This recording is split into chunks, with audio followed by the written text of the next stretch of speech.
This is war.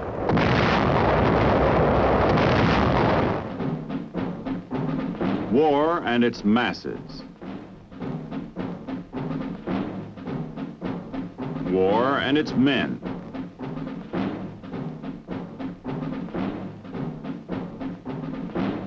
War and its machines.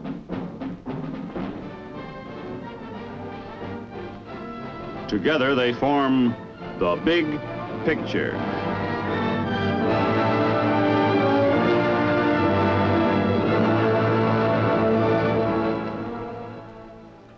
Welcome to the Big Picture. I'm Captain Carl Zimmerman. The Big Picture is a report to you from your Army, an Army committed by you, the people of the United States, to stop communist aggression wherever it may strike. The Big Picture traces the course of events in the Korean campaign through first-hand reports of our combat veterans and through film produced by the Army Signal Corps, photographed by combat cameramen. These are the men who daily record on film the big picture as it happens, where it happens. Today, the Big Picture will show our United Nations forces crossing the 38th parallel. You'll see our paratroopers land near MUNSAN. You'll see Republic of Korea troops in action. You'll see the strength of an infantry tank team. And from another part of the world, from Europe, the activation of SHAPE and a message from General Eisenhower.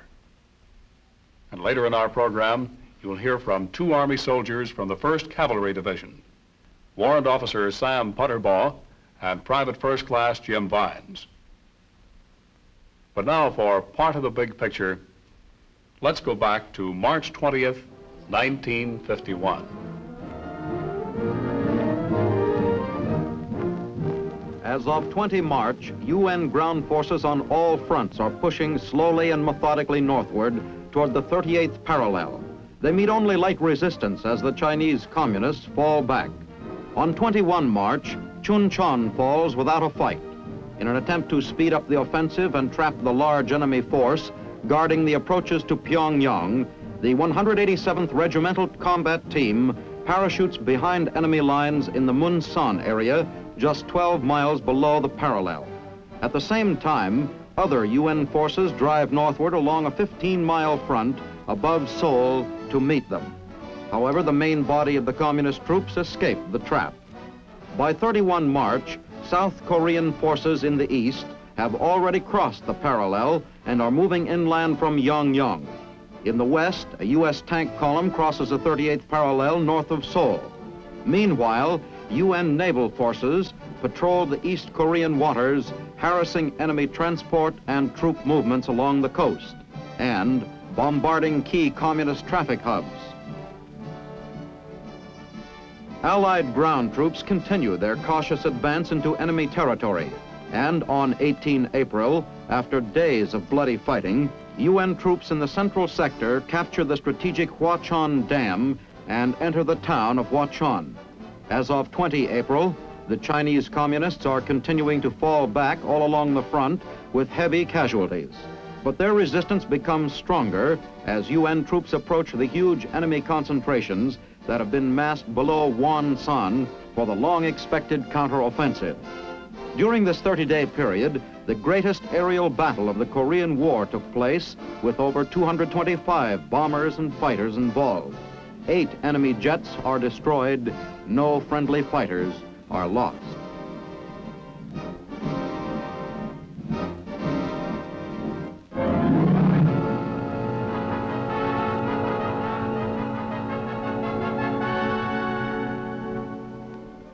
On this map of Korea, a crudely improvised tomahawk marks the jump area for a parachute operation beyond our front lines. The airborne mission is named Operation Tomahawk. Objective, to seize an area deep in enemy territory on the IMJIN River near MUNSAN and hold on until ground forces move up to consolidate the position. Equipment of the parachutist gets a pre-loading inspection. Any loose dangling gear may injure the jumper or snap off and get lost when the chute opens. 3,300 parachutists of the 187th Regimental Combat Team will participate in the operation. Into the C-119 flying boxcars, heavy equipment is loaded. 4.2-inch mortars, 105mm howitzers and jeeps are prepared for the drop to support the parachute infantrymen. Air Force crew members get last-minute briefings. Pilots carefully recheck jump areas on maps, get latest weather report, and then prepare to take off. Troop carrier planes rendezvous over Daegu and fly northward. Fighters and bombers have preceded these planes to soften up enemy resistance. Here's the jump area, 10 miles south of the parallel. At 0900 on Good Friday, 23 March, Brigadier General Frank S. Bowen's 187th Airborne RCT hits the silk over the rice paddies and rolling terrain of the jump area. The parachutists leave the troop carriers in sticks of 42 men from each plane at an altitude of 800 feet.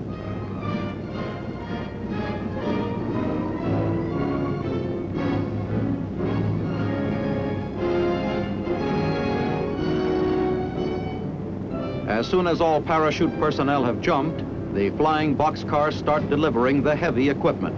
In this plane, jeeps and trailers are being dropped. A small parachute is released to aid in pulling the heavy cargo from the plane.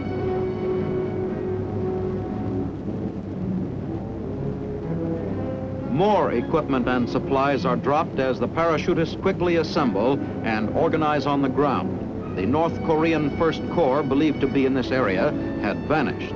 No serious opposition was encountered. Operation Tomahawk gains 20 miles in one day.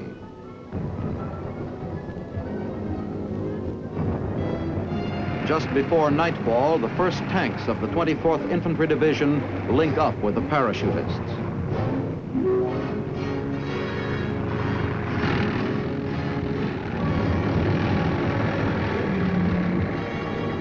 Tank drivers poke their heads up through their ports to have a look around. The task force reorganizes and moves out. This was Korea in March 1951. The 24th Division was pushing the Chinese back across the 38th parallel. Let's have a report from another part of our ground team now. Here is Private First Class Jim Bynes of Beckley, West Virginia. Jim saw action with the 7th Regiment of the 1st Cavalry Division. Well, where was the 7th at this time, Jim? We was also moving northward toward the 38th parallel. We crossed the Han River. We were stopped there on account of we couldn't get supplies in. It flooded and washed all the bridges out. We had to have our supplies dropped in by air. As soon as we got supplied up, we moved on northward, crossed the 38th into the Watchon Reservoir. Well, what happened up there, Jim? Well, we ran into pretty stiff resistance up there. They opened up the floodgates, flooded us out, and washed all of our supplies away again. It took us 11 days to secure it. They made it plenty rough, didn't they? Sure did. Well, Jim, I see you're wearing the Bronze Star. How did you get that? Well, it was on the Naktong River before we started our first push north. The battalion was under about a 4-hour attack one morning. It was short on ammunition, my company was. The Jeep driver had got hit that morning, so I volunteered to take the Jeep and go back to the supply point, which I had to go through about 2 miles of road that was under heavy enemy fire to get to the supply point, and I made 2 trips hauling ammunition up to the company. It was awarded to me there.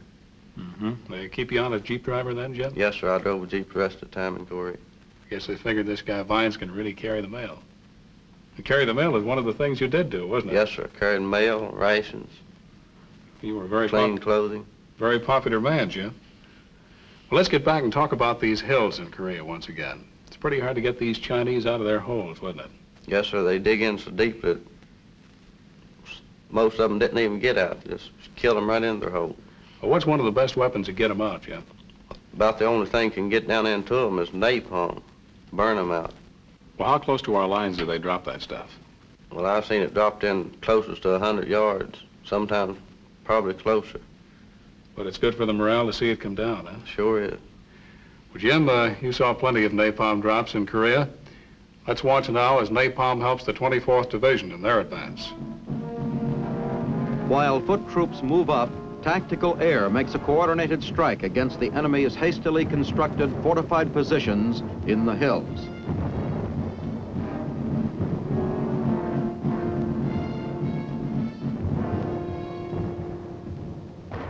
jets deliver one of the most feared of our weapons, napalm bombs.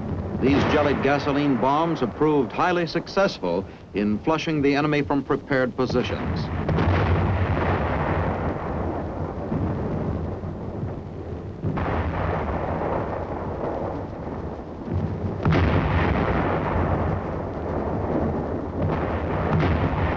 With air and artillery preparation completed, riflemen take up the assault and overrun the enemy's defensive lines before the communists can recover from the shock of the bombardment. This assault moves the United Nations forces one step closer to the communist-violated border of the Republic of Korea.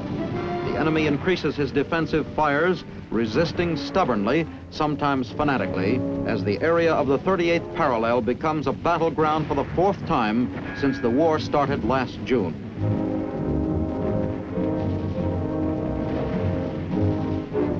A rifle platoon passes through an area burned out by napalm bombs. The only enemy found in this area was charred.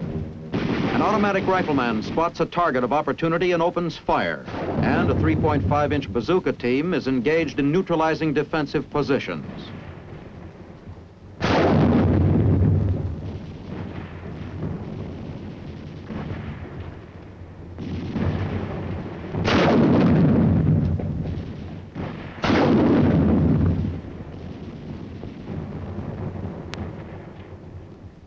And, as always, there is just one more hill to take before the assault is completed.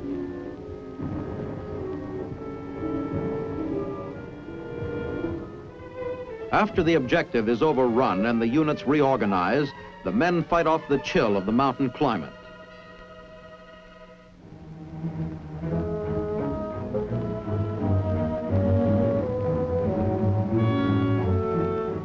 The serpentine route of the IMJIN River creates a land pocket with a natural water barrier on three sides near the 38th parallel. Communist elements withdrew across this river after abandoning Seoul without a fight. Here on the south bank of the river, units of the 1st R.O.K. Division prepare to cross the IMJIN. South Korean troops assemble for the IMJIN crossing, while their combat engineers bring up the assault boats.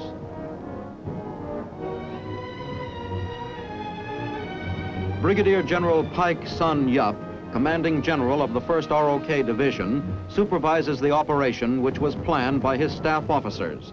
Areas suspected of containing hostile forces are plotted by artillerymen.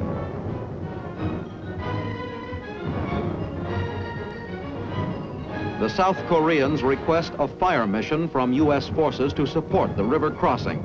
The mission is coordinated and artillery pieces fire as requested.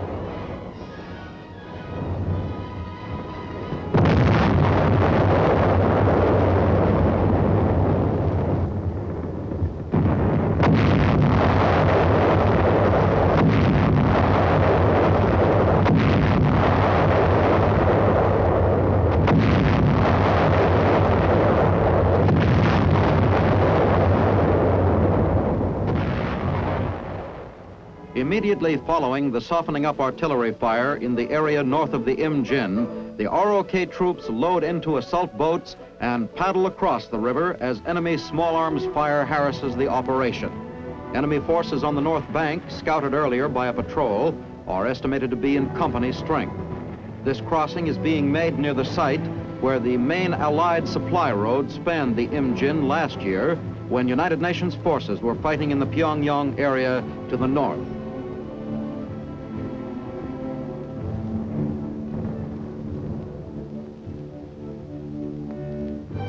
United Nations liaison officers observe the activities as the river crossing is executed. The IMJIN is crossed successfully against ineffective resistance from North Koreans and elements of the Chinese 3rd Field Army.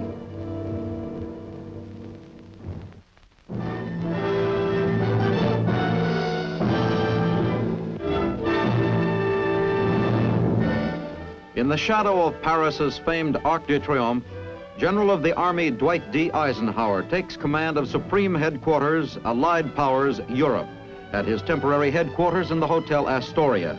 SHAPE is a functional unit of NATO, the North Atlantic Treaty Organization. For many months, The nations of NATO have been engaged in erecting for themselves a wall of security against any possible aggression. They have no aggressive intent or purpose of their own. They intend only to see to it that they may live peaceably and secure behind the arrangements that they collectively make. Today, another significant step was taken in this process of ensuring our collective security. This headquarters, formally and officially, assumed operational control and command of all forces allocated by our several countries to the defense of Europe. General Eisenhower executes the first order issued by SHAPE. By signing this historic document, the General assumes formal command of all Allied land, sea, and air organizations assigned to him by NATO. On a 60-acre plot of Marley Forest, which has been cleared in this area, construction of a permanent headquarters for SHAPE is begun. This location, 20 miles west of Paris, was once a secluded retreat for Louis XIV, who built an ornate palace here. In contrast to the King's Palace, the new SHAPE buildings will be modest, constructed of prefabricated materials to house 600 military and civilian headquarters personnel. Foundations are poured as top priority is given to the project. The task of forging a North Atlantic military force for the defense of Western Europe eventually will be centrally located here.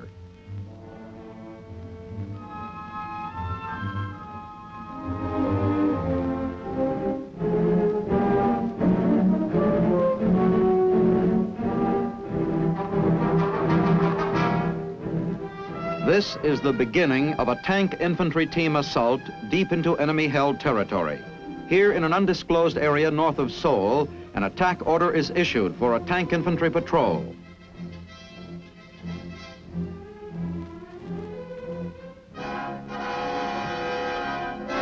After the order is given, extra HE grenades are distributed. During the early dawn of the following morning, armor rendezvous with riflemen. Men of the 3rd Division mount tanks to ride during the initial phase of the patrol's advance.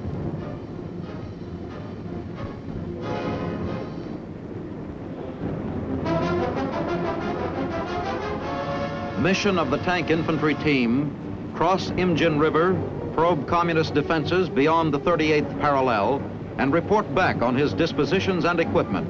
Test his strength, but do not become decisively committed. Withdraw when information is secured. This is a reconnaissance in force. All roads leading into enemy territory are heavily mined. Tanks take to the IMJIN River bed, shallow here where it crosses a 38th parallel, to avoid red mines.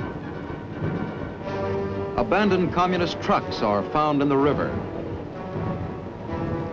On the far side of the IMJIN, the infantrymen dismount onto North Korean soil and prepare to move out. The patrol moves forward over the innumerable hills into which the enemy forces are dug in. Red fields of fire are not yet brought to bear on the assaulting troops.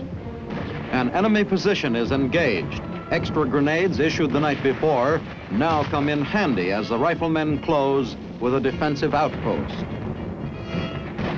After the outpost defenses are overrun, the tank infantry team reorganizes and continues the advance. Incoming small arms fire and mortar rounds are beginning to slow down the speed of the patrol's forward movement. The troops are cautious not to become decisively engaged. Red resistance increases as the patrol fights into a small village located on the Kaigan mainline railroad, which runs between Seoul and Pyongyang. Making sure their flanks are protected, the tank infantry team punches into the village and destroys communist installations.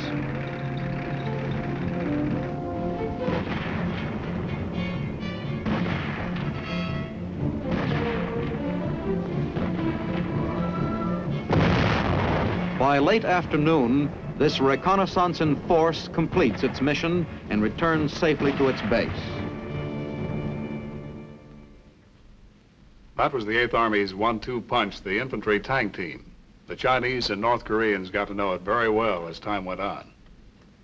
Now we'd like you to meet another man from the 1st Cavalry Division, Warrant Officer Sam Putterbaugh. But Sam, What was your job with the regiment? You're a warrant officer, and you're wearing the combat infantry badge. That's a little unusual, isn't it? Yes, it is, Carl, but not all warrant officers are pencil pushers.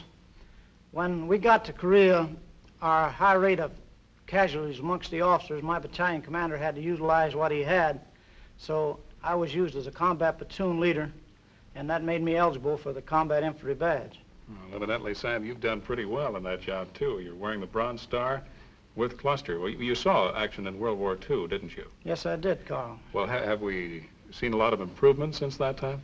Yes, we have, especially in the logistical problems. When we first got to Korea, we were short food, water, clothing, ammunition. But when I left Korea in July, the frontline troops were getting one hot meal a day. Also, the quartermaster had came out with a new assault ration, which every mission that we went out on as a reconnaissance force or any mission like that, we were given this ration, and it's adequate for one meal for that type of a mission. Well, Sam, how about improvements in the medical field? If a man is wounded today, he stands a much better chance of staying alive, doesn't he? Yes, they have. The field hospitals, the medical corps has put up close to the front line as possible. When a man has a serious casualty on the front line, he is immediately evacuated to that field hospital where he is given the best medical care it's possible for a soldier to get. Mm-hmm. Well, you were a tanker in World War II, right, Sam? Yes, I was, Carl. Well, a lot of these men coming back from Korea tell us this is not very good country for tank fighting. How do you feel about that? I disagree with that statement very much. When we first got to Korea, we had no tanks, and the Chinese and the rest of them were able to push our troops back on several occasions. On the first time, the North Koreans pushed us back to the Naktong River. In August, when the 70th tank came over, we were able to hold those positions and also to have a tank task force break through and go 123 miles in one day. Now, on the map of Korea, if you look at the west coast, the plains from Seoul to Pyongyang into Shinanpo is all flat plateau country, and tanks can be utilized there very much. Well, that's on the west coast, but how about the east? The terrain there is a little rougher, isn't it? Yes, sir, Carl, but they're being used in the east too, but not in big forays, but breakthrough points where the infantry goes through to take a mile or two. But no infantryman man likes to go out without a tank going along with him or a platoon of tanks, because they're a very good morale factor to have around with that much firepower. Well, Sam, how about the British? They had some tanks over there too, didn't they? Yes, sir, Carl. The British have a 50-ton tank being used in Korea, and when we were forced back the first time from North Korea, it was used as a rear guard, and it's being used very efficiently against the North Korean and Chinese troops today. So I can't see how anybody could say that tanks cannot be used in Korea in a manner that they were used in World War II. Well, how about a recon mission? Do you use tanks on those a great deal? Yes, they do. The M24 and the M46 is being used in Korea on recon missions and used effectively. And the infantry likes to have them when they go out on them. Right, Sam. Well, back in April of 1951, a Signal Corps cameraman went with the tankers in a recon mission. Let's see his report. After receiving an order to clear an area near the 38th parallel of communist snipers and to search roads for landmines, a detail of a reconnaissance company prepares for its mission. Weapons are loaded and a final check of equipment is made.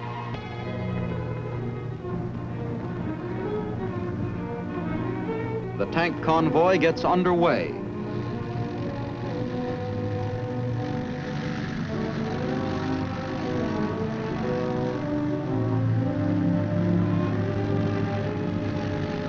This roadway has already been cleared of mines.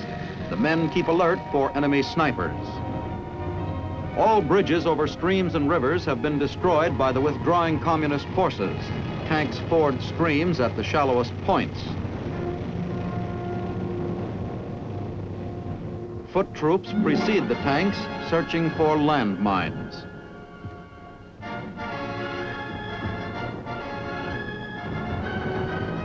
A culvert bridge blasted by retreating Reds halts the advance momentarily, but not for long.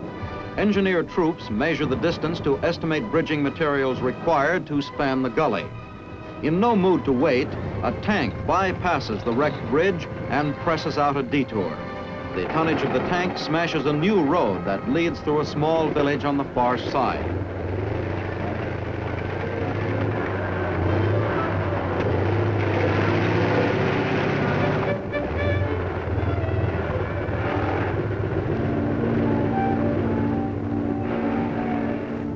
This Jeep, in four-wheel drive and shifted in low, bogs down despite a persistent attempt to move through the giant rocks.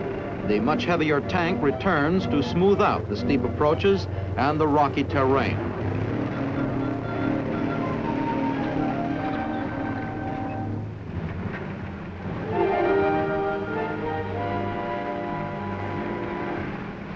Now the Jeep moves over the detour and out the other side over the tank-made path. Teamwork pays off. Remember the sign on the American roads that said, "Beware soft shoulder"?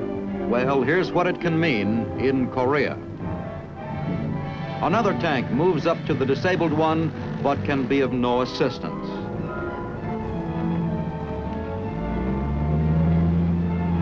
Crew members sweat it out while their tank balances precariously.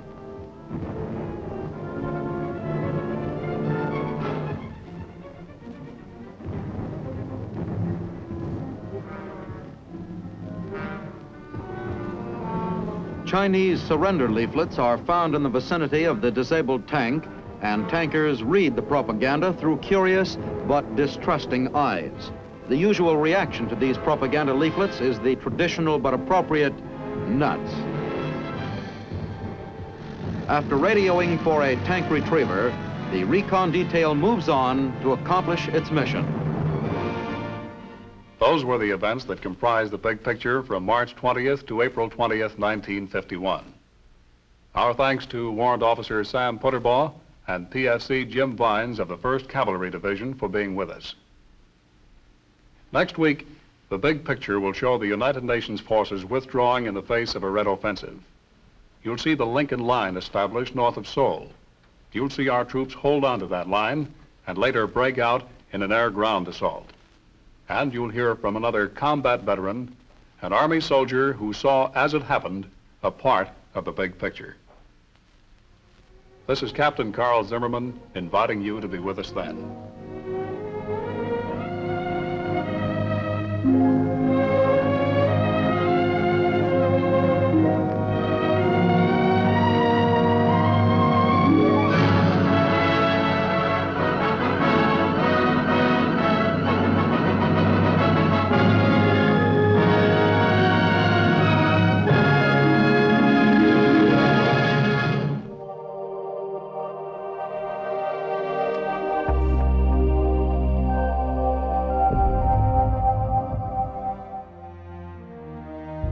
If you're eager to see more of our historical documentaries, please like, share, and subscribe.